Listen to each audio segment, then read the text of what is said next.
The scariest time of the year might come when the weather turns too cold, but that doesn't mean scary stories weren't meant to be shared on those cold winter nights when the chills sink in and the wind gets up. In fact, winter might just be the perfect season to read horror. Think about it. You're locked up in the house all day, with goodness only knows what or who, forced to stay indoors or die of exposure. There are other, perhaps more obvious similarities between the coldest time of the year and the stories with horror themes. Both will give you goosebumps and make you wish that the sun wouldn't set so soon. The quiet of a snowy night is just about the eeriest thing ever, and whether you've got ghosts or snowdrifts, things could get deadly if your electricity should happen to fail. So as we embark on these snowy horror stories, you can make up your mind if they're completely true, or maybe with a little bit of folklore. According to these writers, they're completely true. There was a young woman named Esther who lived in Letcher County, Kentucky, in 1934. Her boyfriend was a young man named Ezra Jackson, and the couple were very much in love. However, there was an old man who had become obsessed with Esther. He was pestering her all the time and asking her to marry him. She found him repulsive and didn't want anything to do with him, but no matter what she said, she couldn't get him to stop. He was stalking her, and she was scared to death of him. Eventually, she decided that if she had a husband, he might give up and leave her alone, so she married her boyfriend Ezra. After the wedding, as the couple were driving home, the old man suddenly stepped out into the road in front of them. Ezra had to hit his brakes to avoid hitting him. The old man came up to Esther's window and glared in at her. "I'm going to die soon," he growled. "But I'll be back for you, and when I return, you'll go with me." Ezra floored the accelerator and drove off at top speed, but Esther was freaked out and couldn't stop thinking about what the old man had said. A few days later, the old man was found dead in his home. His body was buried in the local cemetery. He had no friends or relatives, and anyone who knew him had been afraid of him, so nobody mourned his passing. A year after his death, on a snowy night in January, Esther was sitting in her living room reading a book when there was a knock at the front door. Her husband and his 2 brothers were in the kitchen. "I'll see who it is," she called to them. The 3 men heard her open the door, but they didn't hear anybody come in. There were no voices, just an eerie silence. After waiting a few minutes, they went to the living room and found the door standing wide open. Esther was nowhere to be seen. When they looked outside, they found the tracks of her bare feet in the snow. The 3 men quickly grabbed their coats and flashlights and set off in search for her. They followed the footprints for 2 miles along the rough, snow-covered country road until they came to a local cemetery. The footprints led through the gate and right up to the old man's grave, where they vanished. While his 2 brothers waited in the cemetery, Ezra went to fetch help. He came back with 7 men from the village. It was midnight and the weather was freezing. Together, under the light of the flashlights and the lanterns, they began to dig up the grave. When they dragged out the coffin and opened it, they were horrified to discover it was empty. Although a thorough search was made, no trace of the young wife or the old man's body was ever found. To this day, the disappearance of Esther Jackson remains an unsolved mystery. The storm lasted so long that they thought they would starve. Finally, when the wind and swirling snow had died away to just a memory, the father, who was a brave warrior, ventured outside. The next storm was already on the horizon, but if food was not found soon, the family would starve. Keeping his knife and spear close, he ventured out upon the most frequently used game trail, watching intently for some sign in the newly fallen snow of an animal footprints or movement of any kind. The forest lay deep and oddly silent under its gleaming coating of ice and snow. Every creature of sense lay deep within its burrow and slept.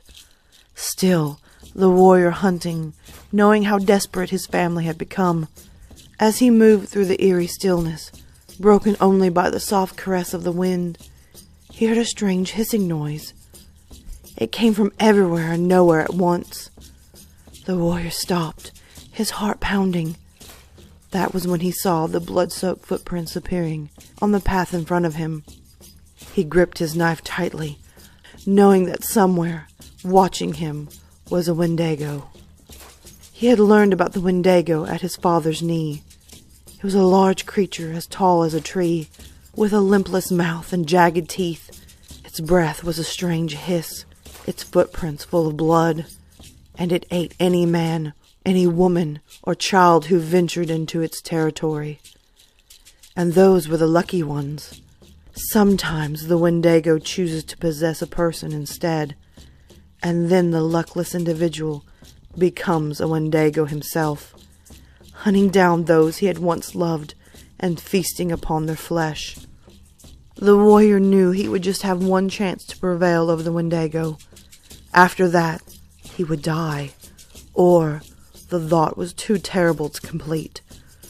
Slowly he backed away from the bloody footprints, listening to the hissing sound. Was it stronger in one direction?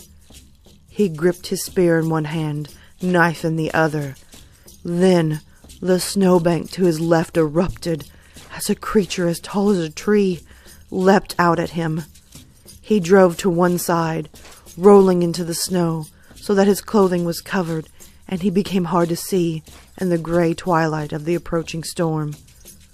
The Wendigo whirled its massive frame, and the warrior threw the spear. It struck the creature's chest, but the Wendigo just shook it off as if it was a toy. The warrior crouched behind a small tree as the creature searched the torn-up snow for a trace of him. Perhaps one more chance. The Wendigo loomed over his hiding place, its sharp eyes seeing the outline of him against the tree. It bent down, long arms reaching. The warrior leapt forward as if it was embraced the creature and thrust his knife into his formless black eye. The Wendigo howled in pain as the blade of the knife sliced into its brain cavity. It tried to pull him off its chest, but the warrior clung to the creature, stabbing it again and again in the eye and the head. The Wendigo collapsed to the ground, bleeding profusely, almost crushing the warrior beneath its bulk. It pulled himself loose and stared at the creature, which blended in with its white surroundings so well that he would have not seen it, save for the blood pouring from its eye and ear and scalp. Then the outline of the creature grew misty, and it vanished, leaving only a pool of blood to indicate where it had fallen. Shaken, the warrior, heart-pounding with fear and fatigue, turned for home. He was weakened by lack of food, but knew that the storm would break soon, and he would die if he did not seek shelter. At the edge of the wood, he found himself face to face with a red fox. It was a fat old creature, its muzzle lined with gray. The creature stood still, as if it had been brought to him, as a reward for killing the Wendigo. With a prayer of thanksgiving, the warrior killed the fox and took it home to his starving family. The meat lasted for many days, until the final storm had blown itself out, and the warrior could safely hunt once more. Long ago, there was a number of lonely lumberjacks working at the center of a very large forest. They cut down mammoth trees and watched them crash into the thick snow in exactly the place where they said the trees would land. They would cut up the trees and haul them to and fro. They worked hard, very hard indeed, but they were lonely for the women that they had left behind. On New Year's Day, it snowed so hard, no work could be done. The men huddled in their camp and spoke longingly of their home. They passed around the rum and drank toasts to the New Year. But finally, Baptise said what they were all thinking. "I wish to go home today and see my girl." There were murmurs of agreement, but Jean replied, How can we go home today? There is more than 2 meters of snow on the road, and more snow is falling." "Who said we were walking out of here?" asked Baptise. "I'm going to paddle out in my canoe." Now the men all knew that Baptiste had a canoe with paddles out back of the camp. Baptiste had made a pact with the devil. If the devil would make the canoe fly wherever Baptiste wished, the lumberjacks would not say mass for an entire year. However, if Baptiste did not return the canoe before the dawn of the day after he used it, the devil could keep his soul. While Baptiste and his companions would not say the name of God or fly over a church or touch any crosses, or the canoe would crash. Many of the men refused to participate in Baptiste's New Year's scheme, but he managed to find 7 companions to fly with him in the canoe back to their hometown to visit their women. Baptiste and his friends got into the canoe, and Baptiste said the magic words, "Acubris, Acubras, Acubram." When Baptiste was done binding himself to the devil, the canoe rose into the air, and the men began to paddle their way through the sky to their home. Their womenfolk were so glad to see them. They celebrated long into the night, drinking and dancing. It was close to dawn when the men realized they had to return the canoe to the lumber camp by dawn or forfeit their souls. They searched for Baptiste and found him drunk as a skunk, lying under a table at the inn. They bundled him up into the canoe, spoke the magic words, and paddled away. Knowing that Baptiste would start swearing if they woke him, one of the men tied him up and gagged him so he would not speak the name of God at an inopportune moment and crashed the canoe. When Baptiste awoke, he sat up, struggling with the ropes that bound him. He managed to loosen the gag and shout, "Mon Dieu! Why have you tied me up?" At the name of God, the canoe took a nosedive, plunging towards the ground. It hit the top of a large pine tree, and all the men tumbled out and fell down into the darkness just before dawn. They were never seen again. Yeah, I remember what it was like before the railroad came through these parts. I used to earn my living by carting supplies from town to town on horse-drawn wagons. Not easy work, no sir, especially in winter. One cold January day, I was traveling with my buddy Tab when it began to snow. Geez, it was cold. We needed to find shelter and quick, and I was delighted when I spotted an abandoned house. We thought we were real lucky finding such a good shelter. As we unhitched the horses, a fellow stopped by to talk to us, claiming that he was the owner of the property. He told us we were welcome to stay, but the house was haunted. The owner said no one had ever stayed in that house and had made it out alive. That was good enough for me. I hitched old Bessie back up to the wagon and moved up the road to the stand of trees that offered some shelter from the snow. Tab said he wasn't afraid of no ghosts, and he didn't plan on perishing in the snow. I wasn't about to risk my own neck in a haunted house. I built a fire as best I could and waited through the long night, wondering a couple of times if Tab wasn't the smart one.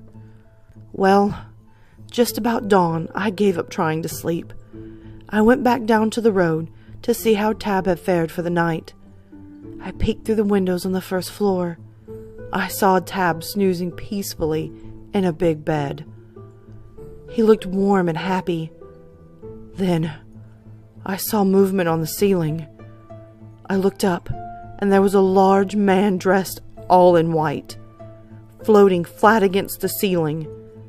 The man was right over Tab, looking down on him. "Tab!" I hissed, tapping at the window. "Tab, get out of there, you fool!" Tab awoke, but instead of looking toward the window, he looked straight up and saw the man on the ceiling. Tab gave an awful yell, but before he could move out of the bed, the man fell and landed right on top of him. Now, Tab was a big, strong fellow, but the ghost was powerful. They wrestled back and forth on the bed. I gave a shout and smashed the glass in the window, shouting, "Hold him, Tab, hold him!" Just then the ghost flung himself and Tab right at me, knocking me back out the window and into the snow. The ghost levitated himself and Tab onto the roof of the front porch. I kept shouting, "Hold him, Tab, hold him!" The ghost and Tab were wrestling frantically on the porch roof. The ghost gave a mighty leap and threw Tab onto the roof of the house. "Hold him, Tab," I shouted. "Hold him!" Then the ghost lifted Tab right into the air. I got him," Tab cried. "But he got me too." They were floating a few feet off the roof, still grappling with each other, and then the ghost carried Tab straight up into the air, and they vanished. I never saw Tab again. In 1914, the Newfoundland sailed up to the ice with a crew of 250 men. On March 30th, 77 men went out on the ice to kill seals. A mighty storm came up while the men were out. That lasted 2 days, and the men could not make it back to the ship. When the storm ceased, other ships came and helped the crew of the Newfoundland search for the missing men. 72 were found dead, and 5 were missing and presumed drowned. The ship sailed home in sorrow and did not go to the ice at all the next year. She was considered to be unlucky. To break the curse, the ship was rebuilt and changed so that she would drown no more men. Her new name was the San Blandford, and she was sent to the ice 2 years after the terrible storm. On the 30th day of March, she met up with another ship called the Terra Nova. As dusk fell, a fog rolled in, and the crew of the San Blandford heard the Terra Nova blowing her whistle. This was a signal that she still had men out on the ice. As was customary, the crew of the San Blandford started blowing their whistle, and those above deck could hear voices calling out from the ice, and presumed they belonged to sailors from the Terra Nova. The two ships kept up their signals until 10 p.m., when the voices ceased, and all were presumed safely aboard ship. The next morning, a sailor from the San Blandford boarded the Terra Nova to conduct some business. The captain of the ship immediately asked the sailor what time the members of the San Blandford crew had gotten aboard the previous night. The sailor was puzzled. "We didn't have anyone out on the ice, sir," he told the captain. But the captain and his crew swore they had seen several men board the San Blandford shortly before 10 p.m. When the sailor returned to the San Blandford, he reported the incident to his captain. The captain took him quietly aside and told him that the report was true. A few members of the night crew had seen 5 men climb aboard the San Blandford shortly before 10 p.m. The men were wearing tattered clothing and looked as if they had been ripped and worn out by the waves of the sea, and the crew could see right through their shining bodies. One of the sailors on duty that evening had been on the Newfoundland when she lost the 77 men 2 years ago that very night. He had recognized the faces of the ghosts as those belonging to the 5 men who were presumed drowned. Their spirits had finally returned to the ship from which they had been lost, and could now rest in peace. This happened when I was 9 years old, but I still remember it as though it happened yesterday. Pardon the overused cliché. It was the middle of January, and we were having the worst snowstorm recorded where I lived. Needless to say, all of the schools in the district were closed. Around noon, I went out to celebrate the rare snow day and revel in the snow with the kids who lived on my block. We all trekked down to the nearby playground. I suppose it was because there was more virgin snow there. At one point, the group decided to try to build an igloo, but I quickly lost interest as it was not holding together, and I was tired of being bossed around, so I separated from the group to a fresh patch of snow several yards away. I was going to make a snowman.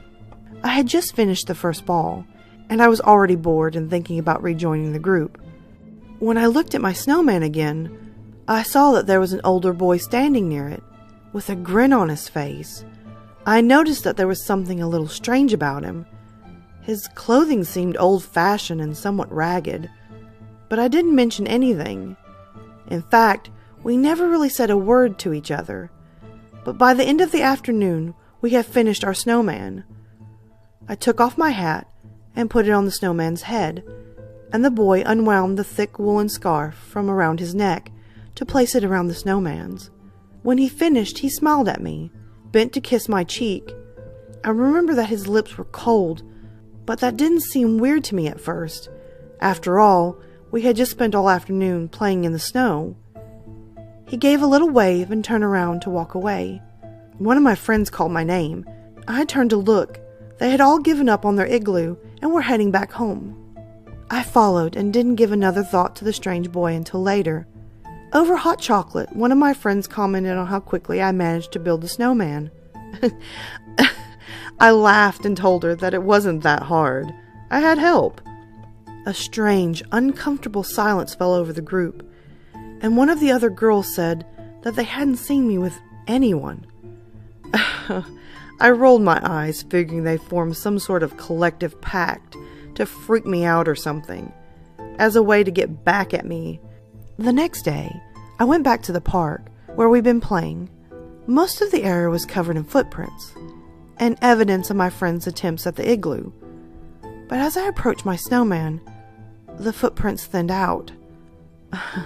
I couldn't believe my eyes. There were no footprints whatsoever there. Not mine, and not the boys'. The snowman stood alone, surrounded by white snow, untouched, except for the tracks where we'd been building the snowball bases. Weird. I stood there for a moment, looking around, in case the boy was standing nearby. No one was around. The snowman still wore my hat. I went over to it and retrieved it. After a moment's thought, I went back and unwrapped the scarf from around the snowman's neck, to place it around my own. I still have that scarf, and to this day, I wear it during the winter, or whenever I'm feeling lonely.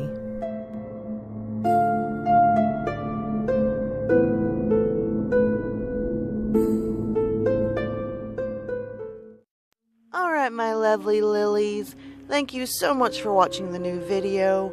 If you can, hit that subscribe and like button, comment below and tell me your thoughts. Also, don't forget to tap the little notification bell so you're always in the know on this channel.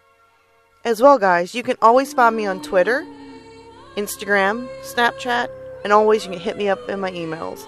Feel free to send me your stories, whether they're fiction or totally true. I'm always up for some great stories. And oh, by the way, until next time, sweet dreams.